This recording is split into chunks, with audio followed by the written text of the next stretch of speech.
halkani waa washington laanta af soomaaliga idaacadda v o a oo aad si toosa uga dhegaysataan efemyada magaalooyinka qaar iyo caalamkao dhan oo aad nagala socotaan boggeena internetka ee v o a somaly com.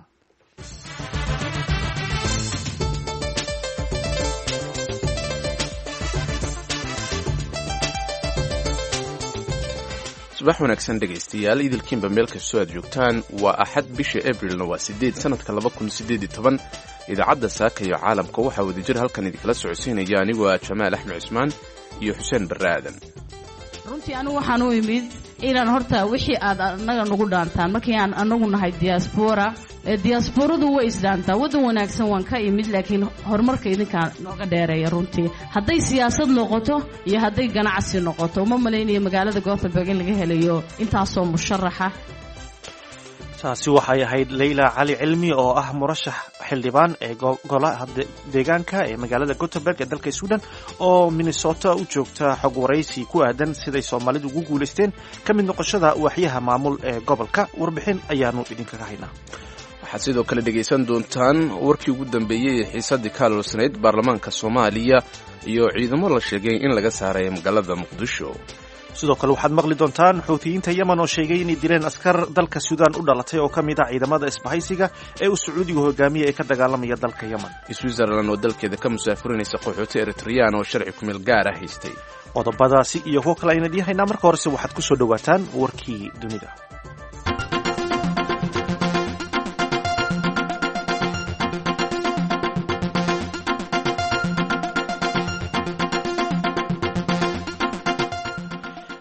militariga Mareykanka ayaa adeegsanaya awoodo dheeraad ah si ay dalka Afghanistan ugula dagaalamaan kooxda la magac baxday dawladda Islaamiga ah waxaana howlgalladaasi ay ka soconayaan waqooyiga dalkaasi halka koonfurta iyo galbeedkana ay kula dagaalamayaan kooxda Taliban.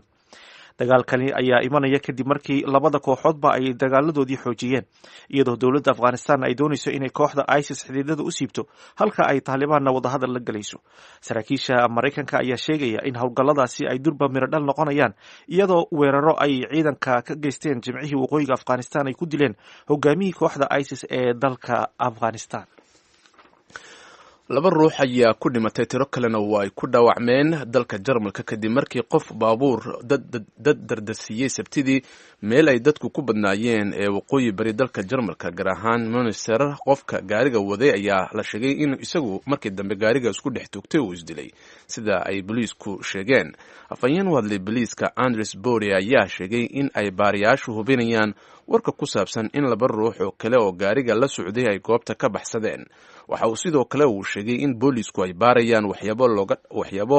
laga helay gaariga kaas oo laga shakisan yahay. saraakiisha ayaa tilmaamay in 6 ka mid dadka ku dhaawacmay baabuurkaasi ay xaaladoodu halis tahay. meesha dadka gaariga lagu dardarsiiyey ayaa ah goob ay ku yaalaan goobo lagu dukaamaysto.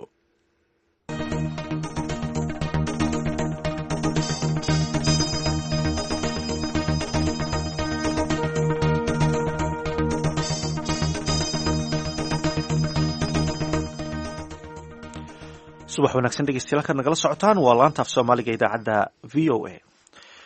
wararka ka imanaya magaalada Muqdisho ayaa sheegaya in xalay kulamo ay dhex mareen madaxweynaha Soomaaliya Maxamed Cabdullaahi Farmaajo iyo guddiyo ay iska soo magacaabeen xubnaha muranka uu ka dhex jiro ee baarlamaanka Soomaaliya. sidoo kale ciidamadii xasilinta Muqdisho ayaa la sheegaya in laga saaray magaalada iyadoo meelihii ay fadhiisimada ku lahaayeenna lagu wareejiyey kuwa boolis ah. arrimahaasi ayaa haddaba waxaa faahfaahinaya wariyaha v o a-da Cabdulqaadir Maxamed Cabdulle oo haatan khadka telefoonka ee Muqdisho si toosa ugu jira. Cabdulqaadir, bal wararkii u dambeeyay si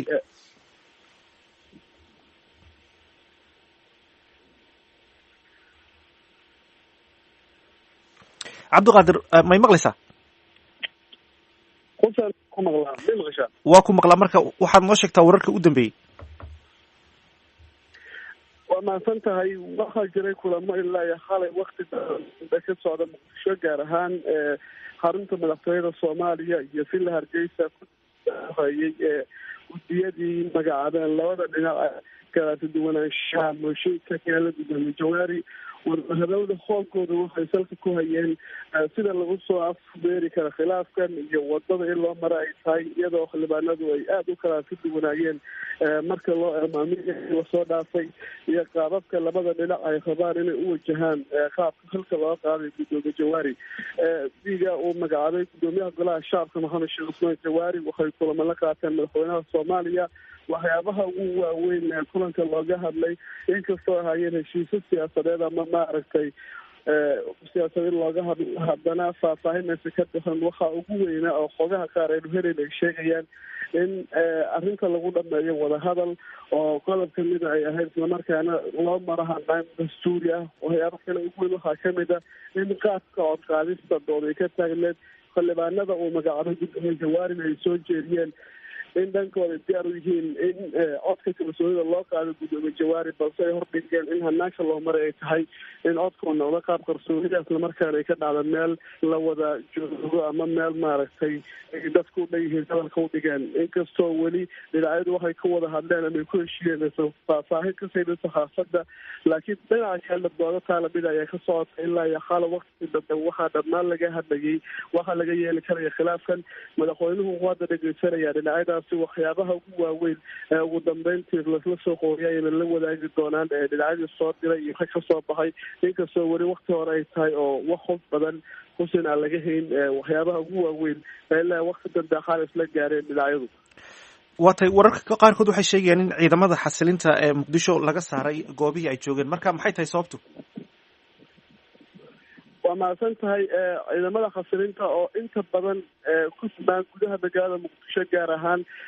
ku teedsanaa wadada wadnaha laga soo bilaabo halkan loo yaqaan isgoyska milanaayada dhanka cabdicasiis ilaa iyo jagboonta weyn oo ku yaala wadaagaha waxaa ku sugnaa ciidamo ka tirsan kuwa khasilinta una badan hay-adda nabadgelyada qaranka marka laga reebo jagboontadii airbortka muqdisho ay kaga sugnaayeen dhammaan waa laga faray goobihi ay ku sugnaayeen gaar ahaan wadada wadnaha ciidamadaas ay kaga sugnaayeen ilaa kuwa amniga waxay ii sheegeen in ciidamadaas loo wareejiyey wadada warshadaha ama jidka warshadaha ee u dhexeysa labada ex control balcad ex control afgooye halkaas ay ka horjeedi doonaan islamarkaane wadada warshadaha waxaana hadda ay ka baxayaan marka laga hadlayo gudaha gooba ay kaga sugnaayeen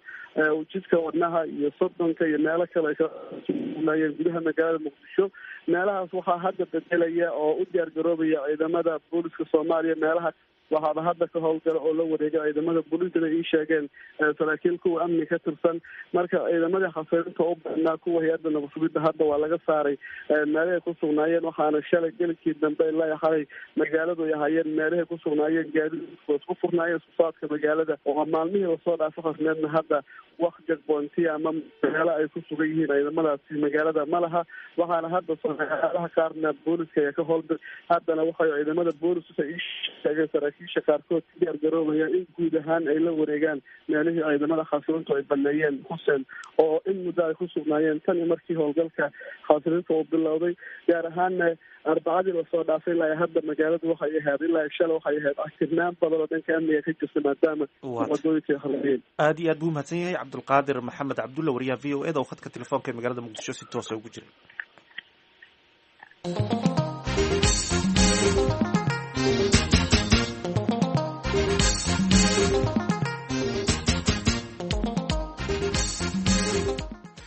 subax wanaagsan dhegeystayaal halkaad weli naga dhegaysanaysaan waa v o a dhowrkii sano ee lasoo dhaafay waxaa aada u soo badanayay soomaalida qurba joogta ahi ee doorka ku yeelanaya siyaasadda waddamada ay ku nool yihiin meelaha ay soomaalida sida aadka ahi uga soo muuqdeen waxaa ka mid ah gobolka minnesota oo soomaali badan xilal loogu doortay gobolkaasi ayaa waxaa toddobaadkan socdaal xog ururin ah ku joogtay leyla cali cilmi oo ah gabar soomaaliyeed oo ka mid ah golaha deegaanka ee magaalada gothenburg ee waddanka sweden islamarkaasina u sharaxan golaha baarlamaanka ee dalka sweden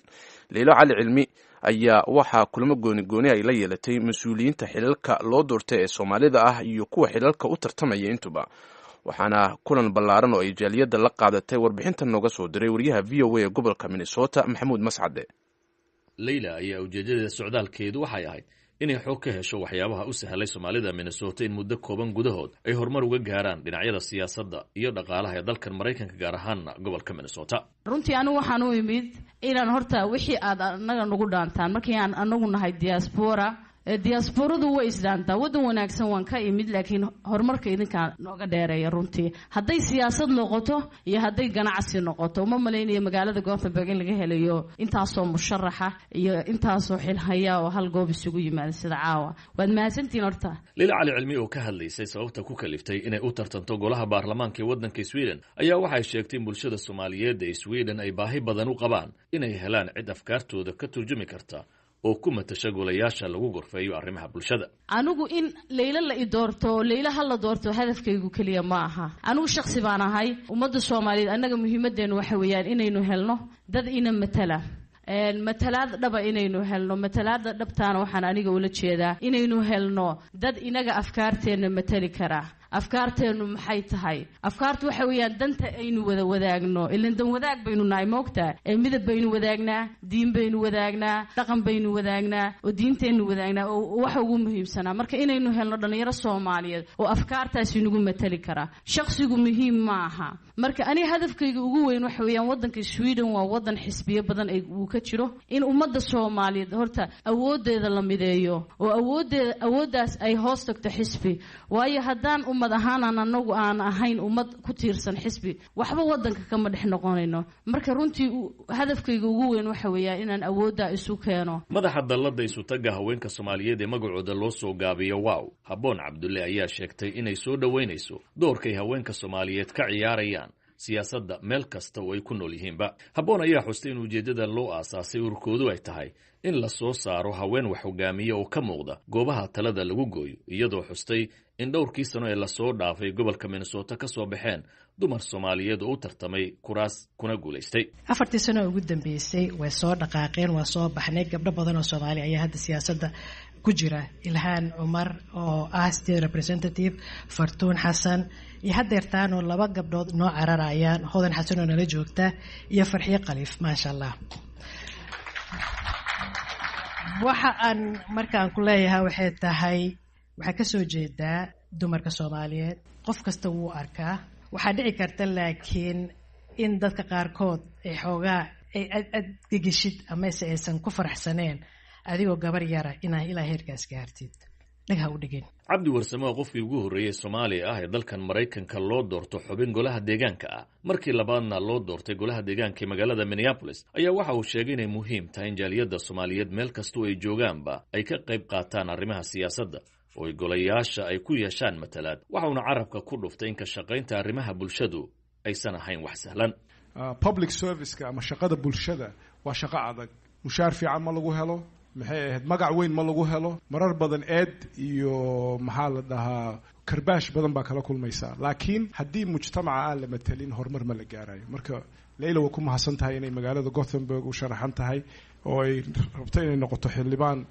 oo dalka Sweden waxayna noqonaysaa waqti taariikhi anagana waa soo dhaweynaynaa Minneapolis ku soo dhawow qofkii aan aqoonay Minneapolis waxaa dhisay dad ka yimid Scandinavia kulanka ayaa sidoo kale waxaa goobjoog ka ahaa Cabdiqaadir Xasan AK oo dhawaan loo doortay guddiga goobaha bilicda iyo garoomada lagu ciyaaro ee magaalada Minneapolis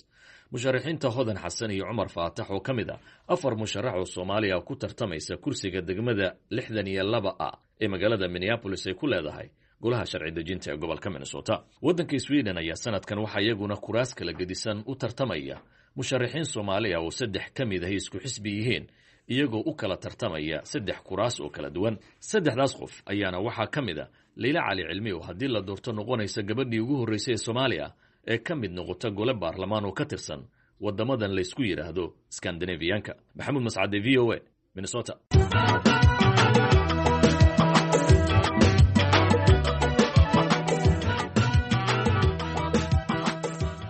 subax wanaagsan dhegeystayaal nagala socotaan waa laanta Soomaaliga ee VOA